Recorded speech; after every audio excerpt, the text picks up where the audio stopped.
Good morning, afternoon, or evening wherever you're tuning in from. Welcome back to Pan-African InfoPulse TV, your trusted source for unbiased news and analysis on issues affecting Africa and its diaspora. Today, we delve deep into one of the most contentious global issues: is history repeating itself? Hitler's rise, global power, and Africa's fight for justice. In 1923, Adolf Hitler attempted to overthrow the German government in what became known as the Beer Hall Putsch. Though the coup failed, Hitler was given a lenient sentence and used his trial as a platform to portray himself as a victim of a corrupt system. By 1933, he had risen to power as Chancellor of Germany, and the world witnessed one of the darkest chapters in human history. Today, as we look at the global political landscape in 2025, we see unsettling parallels. From the rise of authoritarian leaders to the scapegoating of minorities, the erosion of democratic institutions, and the exploitation of societal divisions, the echoes of the past are impossible to ignore. In this video, we'll explore how history is repeating itself and what it means for Africa and the world. After his trial, Hitler didn't fade into obscurity. Instead, he positioned himself as the voice of the common man, railing against the elites, cultural degeneracy, and the establishment, which he labeled as Marxists. He claimed the education system was indoctrinating children to hate Germany and promised to restore the nation to its former glory. This rhetoric resonated with a population grappling with economic hardship, national humiliation after World War I, and a sense of lost identity. Hitler's strategy was simple yet devastatingly effective: divide society and exploit its fractures. He scapegoated minorities, particularly Jews, for Germany's problems, creating an us versus them narrative. This narrative gained traction, and by 1933, the Nazi Party had consolidated enough power to make Hitler chancellor. Once in power, he moved quickly to dismantle democracy, silence opposition, and consolidate control. Hitler's rise to power was not just a political movement, it was also a corporate one. Key figures in German industry and finance bankrolled the Nazi Party, seeing Hitler as a tool to crush labor unions, suppress communism, and protect their economic interests. But it wasn't just German industrialists who supported the Nazis. American corporations and individuals also played a significant role in financing Hitler's regime. Let's take a closer look at who financed Hitler and why. German industrialists like Fritz Thyssen and Gustav Krupp were among Hitler's earliest and most significant backers. Thyssen, head of the United Steel Works, donated millions to the Nazi Party, believing Hitler would protect German industry from communism and labor unrest. Krupp, of the Krupp armaments empire, also provided substantial financial support, seeing the Nazis as a way to expand his business through military contracts. IG Farben, the chemical conglomerate that later produced Zyklon B for the gas chambers, was a major financial supporter of the Nazi Party. The company saw Hitler as a way to eliminate competition, secure government contracts, and exploit slave labor from concentration camps. German banks, including Deutsche Bank, also financed the Nazi Party. They provided loans and facilitated the confiscation of Jewish assets, which were then used to fund Hitler's war machine. U.S. financiers of the Nazi Party. Henry Ford, the founder of Ford Motor Company, was one of the most prominent American supporters of the Nazi regime. Ford was a known anti-Semite and published a series of articles titled The International Jew, which Hitler admired and even cited in his book Mein Kampf. Ford's German subsidiary, Ford Werke, produced vehicles for the Nazi war effort, including trucks used by the German military. In 1938, Ford was awarded the Grand Cross of the German Eagle, the highest honor Nazi Germany could bestow on a foreigner. General Motors, through its German subsidiary Opel, was another major contributor to the Nazi war machine.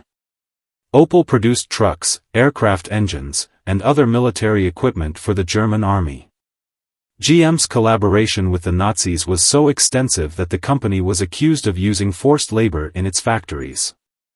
Despite this, GM continued to profit from its operations in Germany throughout the war.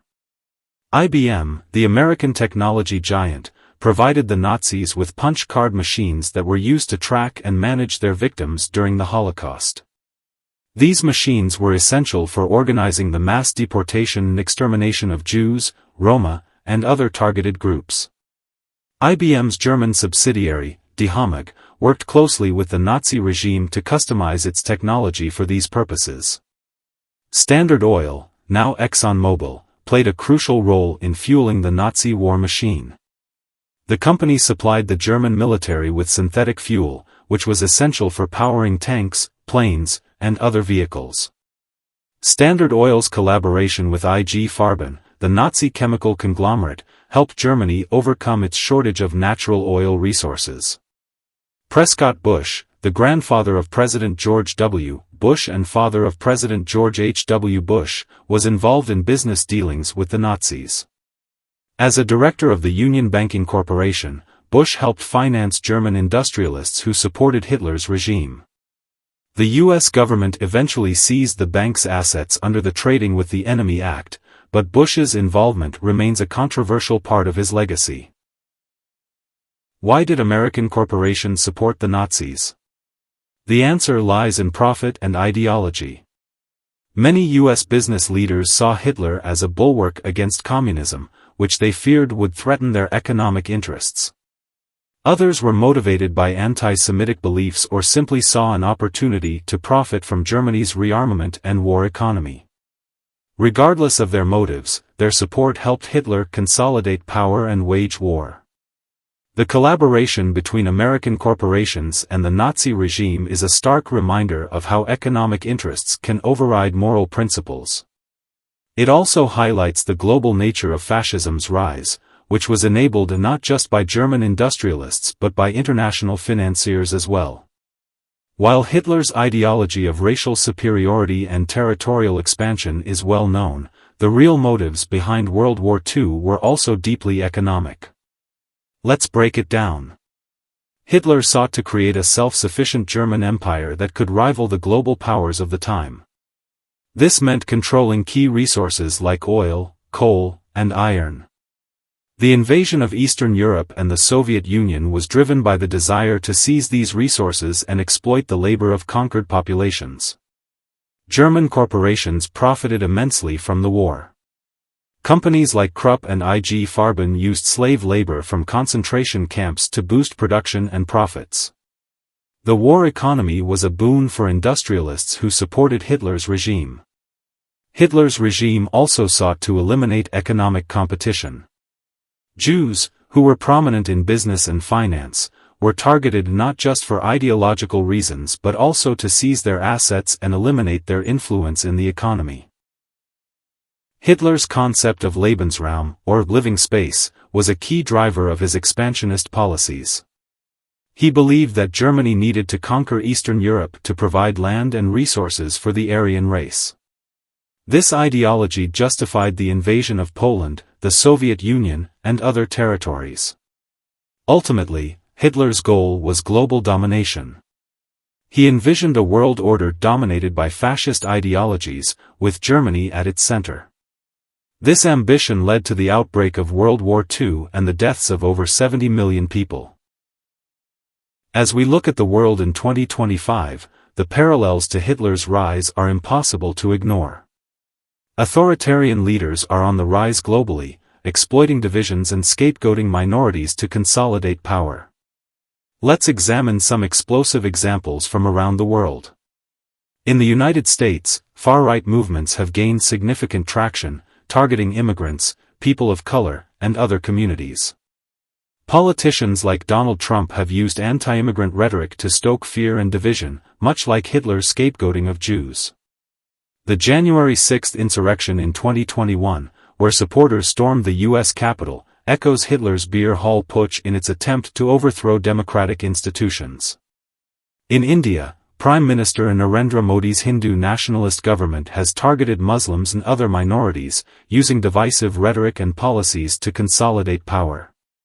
The Citizenship Amendment Act, which excludes Muslims from citizenship, and the violent crackdown on protests in Delhi in 2020 are stark reminders of how authoritarian regimes exploit societal divisions. In Israel, the ongoing occupation and systemic oppression of Palestinians mirror the tactics used by the Nazis to dehumanize and marginalize Jews.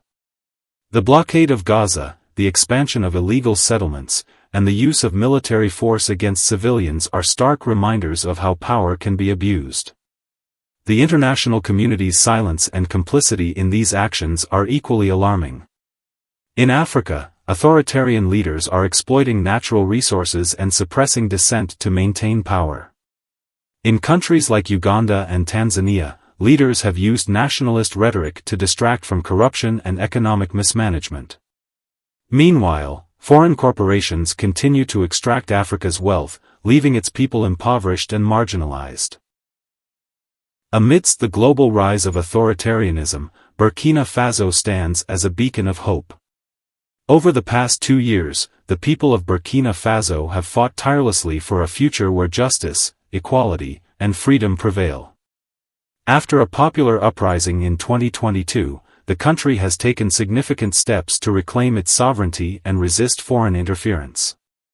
The transitional government has prioritized national unity, economic self-sufficiency, and social justice, setting an example for other African nations. Burkina Faso's success lies in its grassroots movements and the determination of its people. From organizing community defense groups to promoting local agriculture and industry, the country is proving that change is possible when people unite. This is a model that other African leaders should emulate, a model built on resilience, self-reliance, and the unwavering pursuit of justice. If the West and Israel continue on their current path, the consequences will be dire. For the West, the erosion of democratic institutions and the rise of authoritarianism will lead to increased social unrest, economic inequality, and a loss of global influence. The suppression of dissent, the targeting of minorities, and the prioritization of corporate profits over people will only deepen the crisis. For Israel, the continued oppression of Palestinians and the expansion of illegal settlements will only lead to further isolation and condemnation. The international community is increasingly recognizing the parallels between Israel's actions and the tactics used by the Nazis. If Israel does not change course, it risks becoming a pariah state, facing economic sanctions and global backlash. One of the most alarming trends in 2025 is the suppression of journalists. Around the world, reporters are being arrested, harassed, and even killed for telling the truth. In countries like Russia, China, and even in some Western nations, press freedom is under attack. Journalists who expose corruption, human rights abuses, or government misconduct are often labeled as enemies of the state and silenced. In Africa, journalists face similar threats. From Nigeria to Kenya, reporters are being targeted for exposing corruption and advocating for justice. The killing of journalists like Ahmed Hussein Swail in Ghana and the imprisonment of reporters in Egypt are stark reminders of the dangers faced by those who speak truth to power. Without a free press, democracy cannot survive. The question isn't just whether history is repeating itself. The question is, what are we going to do about it? Will we stand by as democratic institutions are dismantled, or will we fight for a future where justice, equality, and freedom prevail?